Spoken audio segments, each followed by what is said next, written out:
So, before I move on to my topic and what I'm going to elaborate on today, I'd like to show you a few product names just to set the context of the talk. Here, so how many of you here identified these products? So, just for those who can't read, it's urchin, forethought, and rightly. These are three really popular products, and which may not sound so. I'll try and give you a hint. I'll try and make it simpler for you.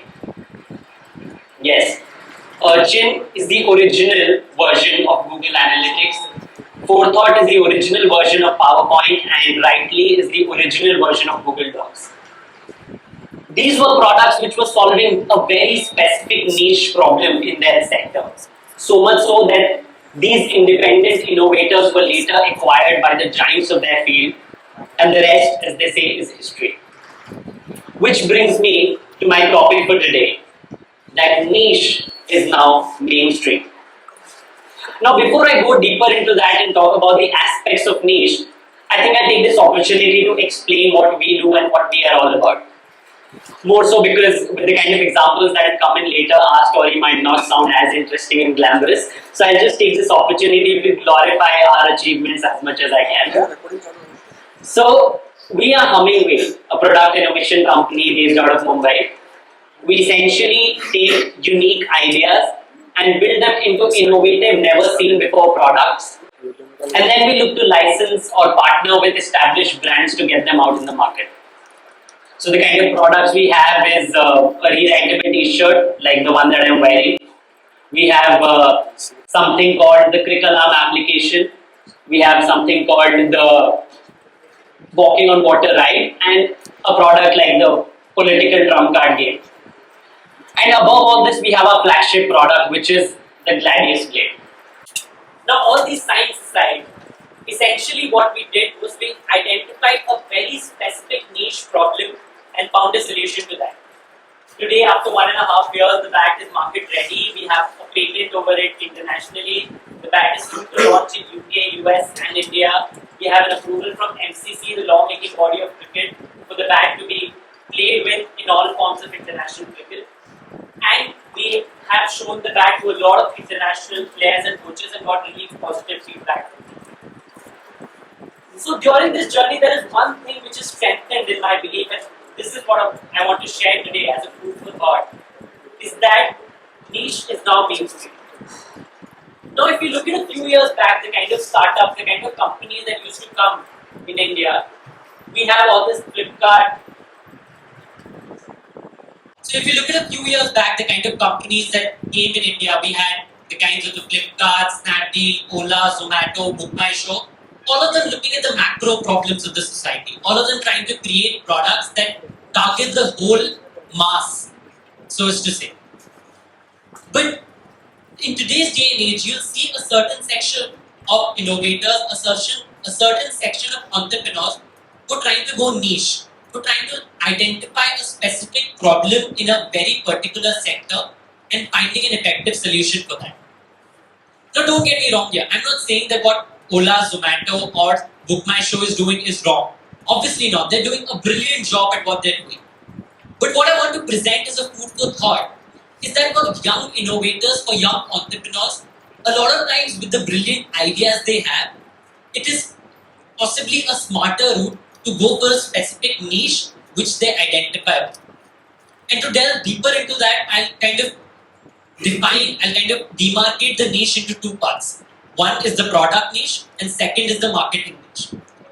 So, talking about the product niche, if you look at the kind of, if you ask me how we came from an idea of the bat to an actual product, I'll tell you it's been quite an enriching journey. When we started, we did not know anything about how the bats are made or why the bats have been of a particular shape over all these years. We obviously had to read a lot, we had to talk to a lot of players to identify what goes on behind making the bat. But we did all that. We did all that because it was a problem we very passionately connected with. It was something we very personally wanted to improve on. Being huge cricket fans, we could not really see what was happening with the team every foreign tour, and we wanted to find a solution to that problem. We identified there's a market which will which will grasp the solution when we make it. And because of a very defined problem statement in that niche, we did not lose the direction. We did not lose the direction when there were lows. And every innovator, every entrepreneur would agree with me that there are obvious lows in your journey. There will be lows, but you are able to go through that because you have that passion. You have that personal connect with the problem. And that is an advantage of working in a niche. I mean, to give an example, if there are music fans here, or say a guitarist, all of us know as a music lover, or even if you play the guitar, you know it even well, that carrying a guitar is so much of a problem. The neck protrudes out, and when you're traveling in a train or a bus, it becomes quite a hassle to carry a guitar, right? Now imagine if you could create a guitar that could fold itself. Imagine if the neck could fold and carrying the guitar would be so much more convenient and neat. How cool would that be, right? And obviously it will not be easy. You'll have to go through a lot of problems. You'll have to identify that the tuning of the guitar doesn't get hampered, the durability of the product doesn't get hampered, but you'll do all that. You'll do all that because it's a specific niche that you very personally relate to. I mean, I'm sorry to burst the bubble, a product like that already exists, but the same thing can be done in food, in photography, in travel, in any niche that you identify with. And the good part is that in today's day and age, when you have identified that niche, when you've created a product which resonates with that niche, it is much more easier to reach them. Which really brings me to my second point, which is the marketing niche. Now, as cliche as it may sound, today's day and age is much more digitally connected than ever before. I mean, you look at a few years back, the only possible means of marketing your product were possibly TV, newspapers, hoardings, radio, and all of that could not make you reach to that specific target audience that you want. You look at today's means, you can practically divide the world into Twitter hashtags and Facebook groups. The kind of target audience that you want to very specifically reach with your niche product, and that is possible in today's age. Even if you're targeting corporates or government organizations, they're much more approachable because of the digital connections. Speaking from our own journey, if you look at, we've got an approval from the bat from MCC, the Marylebone Cricket Club in London. We've shown the bat to the likes of Virat Kohli, to Rahul Dravid, even to the god himself, Sachin Tendulkar. And we could do all that because, obviously it was not easy, but we could do all that because of the digital connections. Because in today's day and age, they are much more approachable than ever before. And social media, the power of social media, if you identify your niche well and you want to reach out to them, it is much more possible. A very interesting anecdote that comes to mind is Freecharge. So, an interesting story that I heard is when Freecharge started, Freecharge, as a few of you might know, offers free coupons every time you recharge from their portal. So, quite understandably, their target audience was the college crowd because they are always looking for discounts and for free coupons. So they did a really interesting thing to reach out to them. They made a fake Facebook account of a pretty looking girl called Neha Singh. And obviously when you get a friend request from a pretty looking girl and she's called Neha, which is very obvious for every Delhi girl, then you tend to accept it. Pretty much in 30 days she ended up having 5,000 Facebook friends. With time she started posting a bit about Freecharge through her profile. And that is how they ended up having their first few customers and valuable customer feedback. That is the power of niche marketing when you look at social media. And the better part is that when you identify a niche, when you give them enough value, they're also ready to pay that premium. They're also ready to be loyal to you. An example like Starbucks. It seems tough when you look at them possibly a few decades back when they started. But when they did, they were targeting a very specific niche. They were targeting the kind of people who thought of coffee more than just as a beverage. They wanted conversations over coffee. And that is who Starbucks targeted so effectively that the consumer base soon became their fan base. And once you have that fan base, even a Salman Khan movie can work, right? So the same thing applies to a niche customer segment. And the fan base is very effective when you're working in a niche.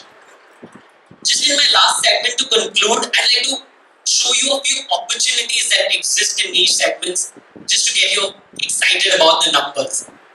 So when you're looking at the niche, a very possible extension of creating a product is possibly getting acquired by one of the giants of your field, as happened with Urchin, Pothought, and Brightly. So when you look at the tech companies across the world, the top tech companies, there are very exciting numbers. Someone like Google has done 186 acquisitions. Microsoft has done 187 acquisitions. Facebook has done 86 acquisitions. Apple has done 73. Twitter has done 50. Yahoo has done 114 acquisitions. Those are numbers which are very exciting for a young innovator or an entrepreneur. In fact, if you even look at the consumer brands, you look at Nike, you look at P&G, you look at even brands like Lego, all of them have dedicated programs through which they reach out to external innovation. In fact, if you speak to their heads of innovation, they'll see a lot of times their own R&D becomes stagnant, and that is why they reach out with their problem statements to the consumer themselves. You don't even have to look that far. You can look at India.